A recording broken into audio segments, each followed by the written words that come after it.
When someone says they're a pup, what does that actually mean? Hey my pups and pals, Echo here with the first ever YouTube series. Before we jump into everything, I want to give you a little idea of what this little series is going to look like, and what you can expect from it. This will be a full deep dive into pup play, as well as the broader kink community, not just skimming the surface. Think of this as your one-stop shop for all things pup play, including the history, terminology, culture, and the continuously evolving community as a whole. Everyone is going to have their own opinion on what pup play means to them. For some, it may be a way to escape from the crazy life we live as adults, or as a way to make friends. Some of us have horrible anxiety, if you know, you know.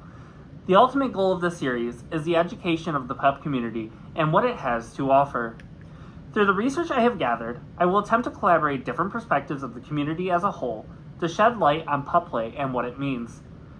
There is no right or wrong way to be a pup, and thus, I will try to keep views in the series as factual as possible, without presenting a correct view. Additionally, throughout all of my videos, any sources that I use will be linked or listed in the description below the video, so please feel free to check them out for yourself. I would also like to address that some videos in the series will touch on topics related to the broader kink community, and, because of that, may not be suitable for all audiences. If a particular video discusses those topics more heavily, I will make sure to let you know at the beginning of that video.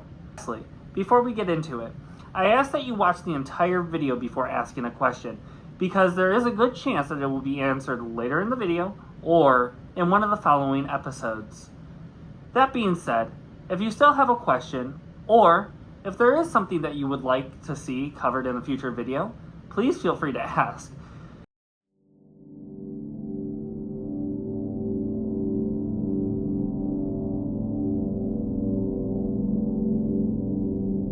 Before we get started, there will be several terms that you'll need to know moving forward.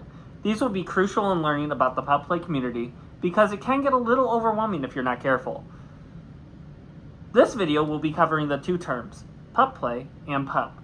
Moving forward, you'll be hearing these terms constantly, so in order to follow along with this series, you need to know what these terms mean. Now that we have talked a little bit about what you can expect from this series, it is time to start with the most important foundation of all. What exactly does pup play and being a pup mean?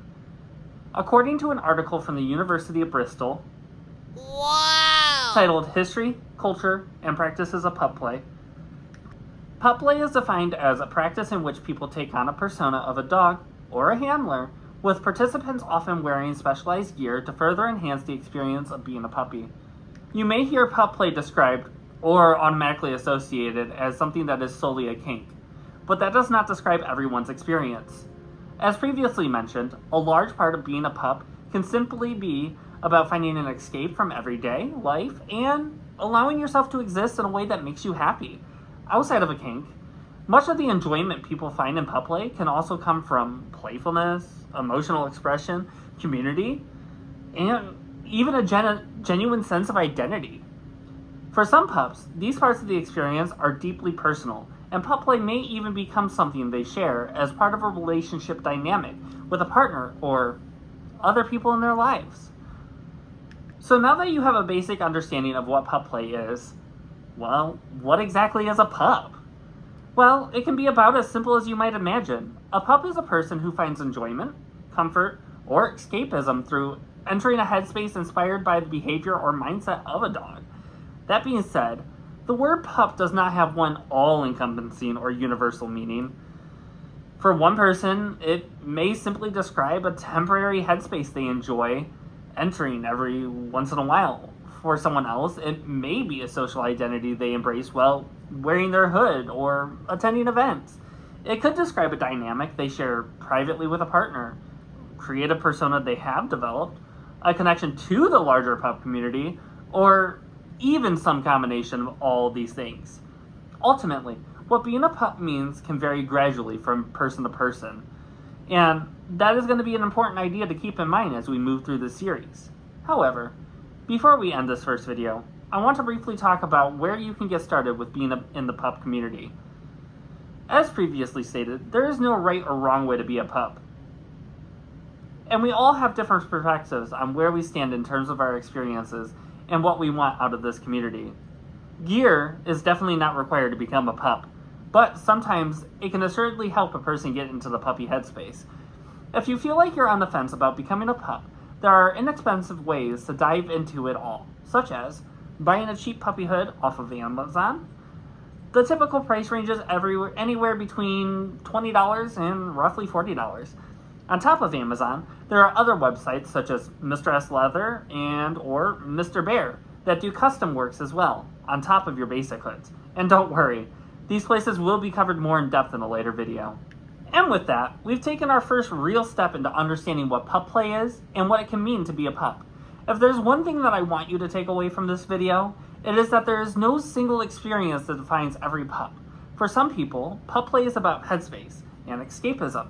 For others, it's about playfulness, community, relationships, identity, or some combination of all those things. If you did make it to the end of this video, a couple of reminders. Please don't forget to subscribe, like, comment, and share with the people you think would benefit from this video. Also, I do truly appreciate any comments and questions that you have, so please feel free to ask away. I do want to remind you though, that some of the questions you have may be talked about in the coming episodes. As we continue through this series, we are going to start breaking down each of those pieces and exploring how they fit into the much larger pup community. And that starts in the next lesson. In video 2, we are going to dive into some of the most common terminology you will hear throughout the pup community, from handlers and pup space, to gear, packs, moshes, and plenty more. So if you're ready to start learning the language of the pup community, I'll see you in the next video.